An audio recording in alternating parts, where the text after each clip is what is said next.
Namaste everyone. So topic name in this video lecture is traditional effectiveness measure. इससे पहले की जो information retrieval की जो वीडियोस हमने देखी उसमें से एक कंसेप्ट था retrieval model. Okay, for example Boolean retrieval model, vector space model based on probabilistic language model. Okay, अब वो जो सारे मॉडल थे वो काम तो सब एक ही करते थे. This are all the technologies और I can say different algorithm. Okay, अब पर्टिकुलर कौन सा अप्रोच है वो इफेक्टिव है वो हम किस तरह से मेजर करें. ओके, इससे पहले का एक पॉइंट ये कि इससे पहले की वीडियो लेक्चर में हमने देखा कि परफॉर्मेंस इवेल्युएशन के वक्त 3 पैरामीटर है वो बहुत ही मायने रखते हैं. For example effectiveness, efficiency and cost. Third one is cost. Okay, so जब हम इफेक्टिवनेस की बात करें यदि तो इफेक्टिवनेस हमने बोल तो दिया कि ओके इफेक्टिवनेस अच्छी होनी चाहिए, लेकिन उसको मेजर कैसे करें. ओके, सो आज की भी इस वीडियो लेक्चर में हम ये कंसेप्ट देखेंगे. फर्स्ट ऑफ ऑल यहाँ पर कुछ एजम्पशंस है. Given a user's information need represented by search query, each document in a given text collection is either relevant or non-relevant with respect to this information need.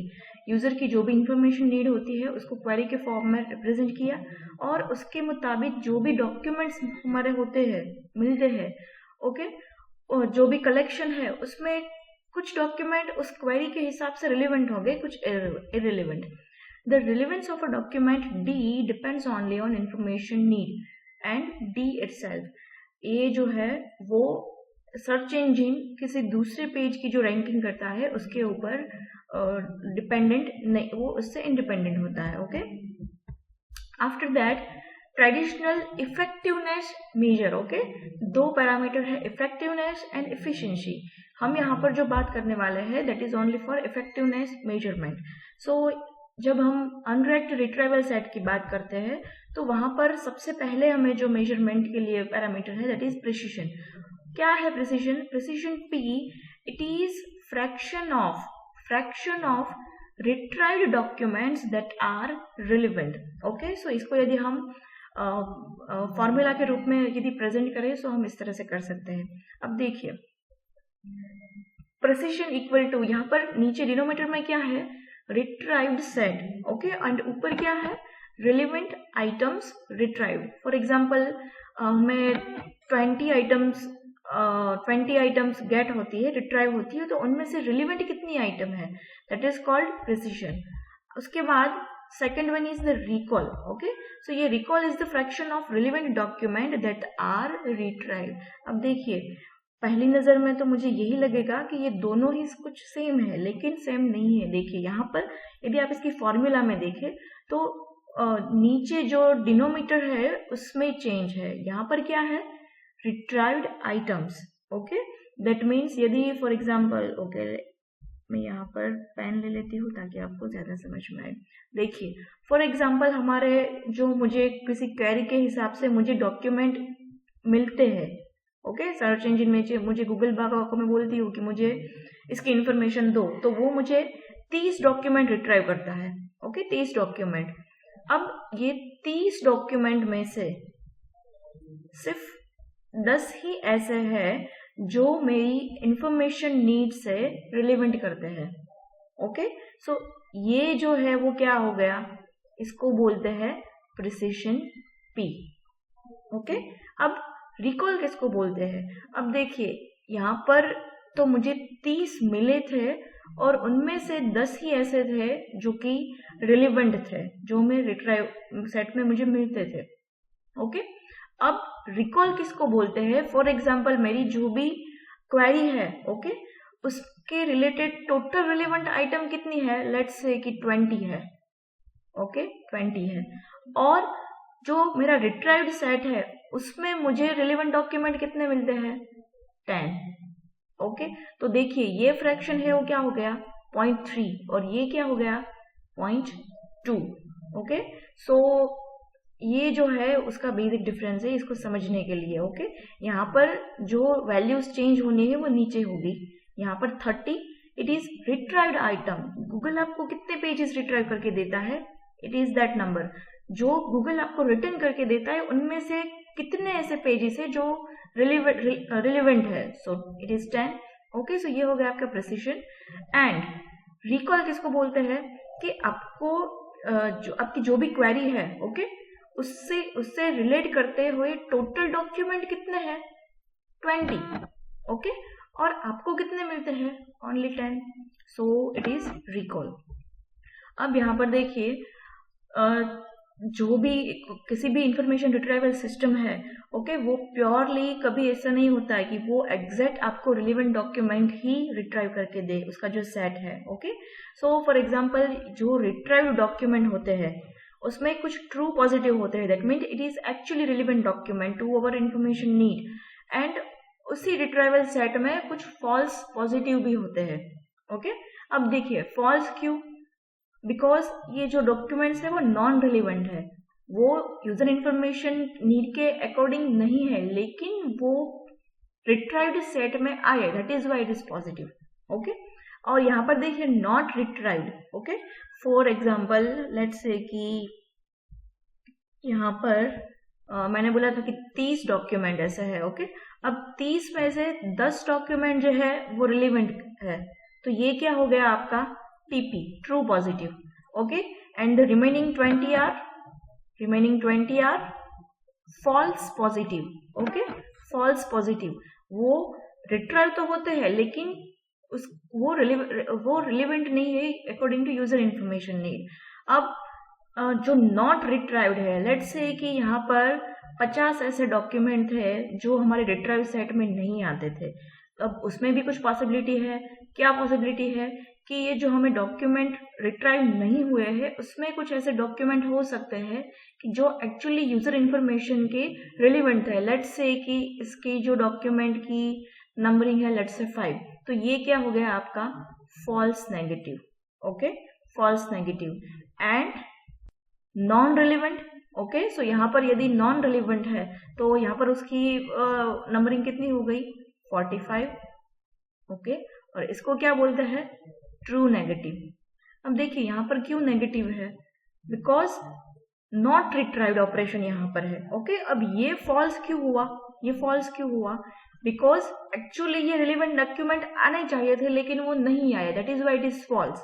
और ये जो non relevant है उसको true बोला गया. क्यों, because जो not रिट्राइव्ड में जो डॉक्यूमेंट ऐसे है जो नहीं आने चाहिए वो नहीं आए, that is why it is true negative.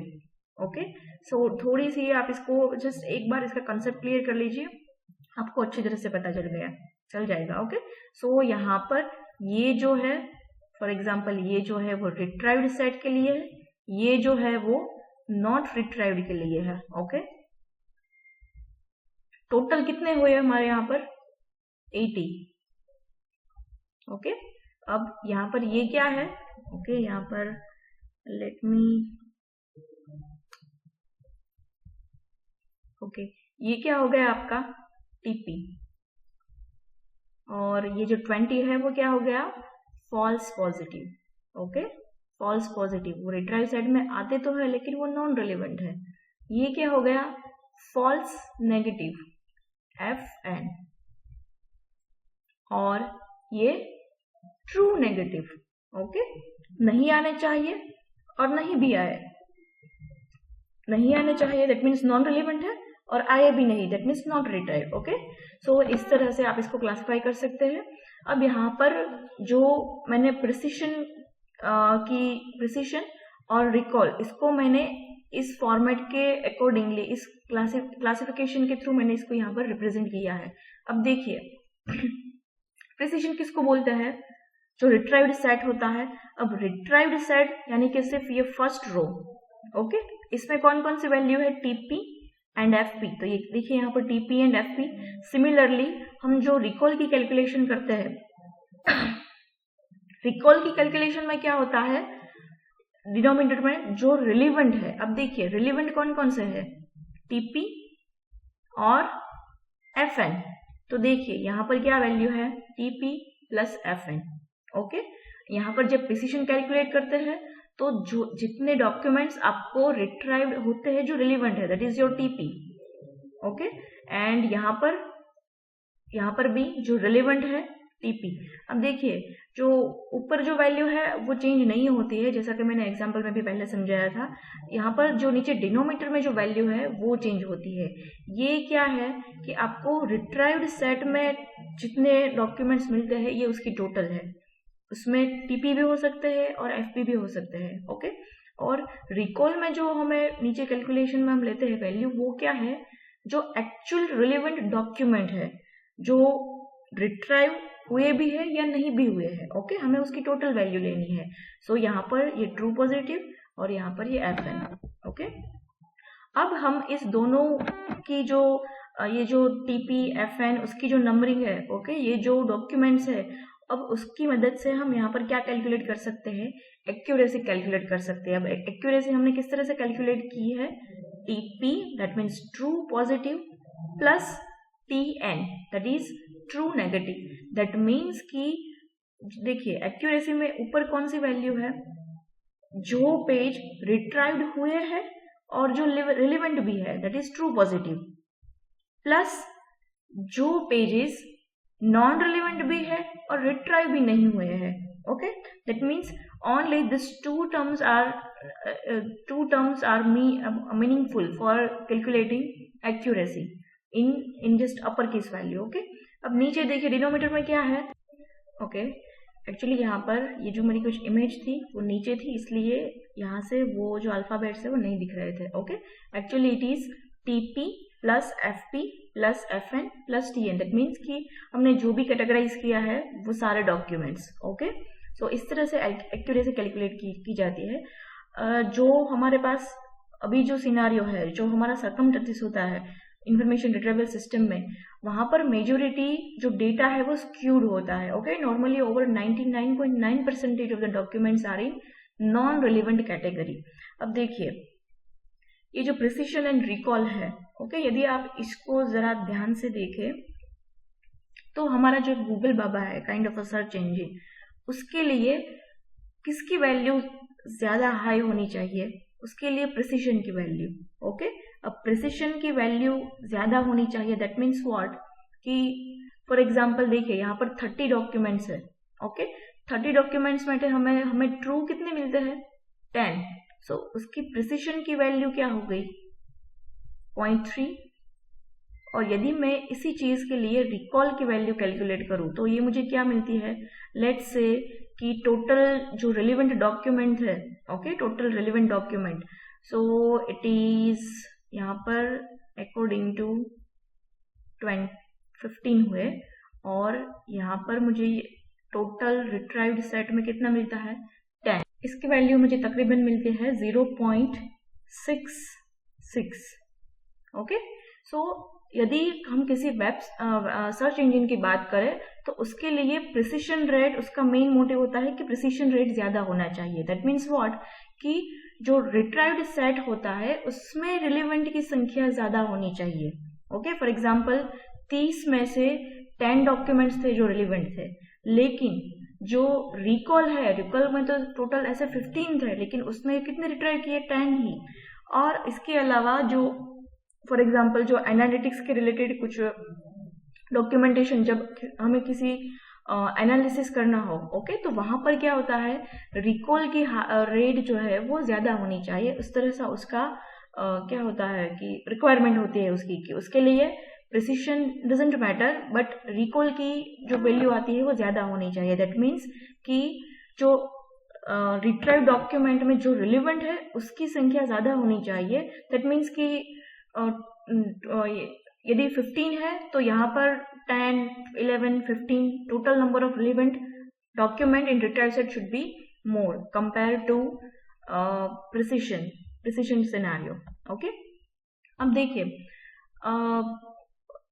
ये जो R है रिकॉल, इसको मैं 100% कब कर सकती हूँ, ओके, कब मैं कर सकती हूँ, जब मुझे मेरे रिट्राइव्ड सेट में पूरे के पूरे रिलेवेंट डॉक्यूमेंट मिल जाए। फॉर एग्जांपल यहाँ पर मुझे 30 डॉक्यूमेंट मिले थे। ओके, अब ये यदि 30 में से 15 पूरे के पूरे रिलेवेंट डॉक्यूमेंट यदि मुझे रिट्राइव होते हैं, दैट मीन्स व्हाट, कि यहाँ पर मुझे जो रिट्राइव्ड सेट उसकी वैल्यू मिलती है इट इज 100%। लेकिन यूजुअली ऐसा नहीं होता है। क्यों? बिकॉज यहाँ पर डॉक्यूमेंट्स है वो किस कैटेगरी में होते हैं? 90% are of them considered as a non relevant. Okay, यदि मैं कुछ डॉक्यूमेंट को रिलेवेंट कर भी दूं तो भी उसमें जो मुझे फॉल्स पॉजिटिव रेशियो जो होगा वो बहुत ही हाई होगा। That means non relevant document फिर भी उसमें ज्यादा होगा रिट्राइवल सेट में। ओके, और यदि मैं सारे डॉक्यूमेंट को यदि नॉन रिलेवेंट लेबल कर देती हूँ तो फिर इंफॉर्मेशन रिट्राइवल सिस्टम का कुछ मोटिव रहेगा ही नहीं। ओके, बिकॉज नॉन रिलेवेंट में से किस तरह से आप इसको निकाल पाएंगे। सो यहाँ पर प्रिसिशन और रिकॉल हमने देखा, जो कि इफेक्टिवनेस मेजर करने के लिए 2 पैरामीटर्स है। ओके, सो ये था concept of precision and recall, and this is also I will refer in video lecture of F measure. Okay, so please note it down. Thanks for watching.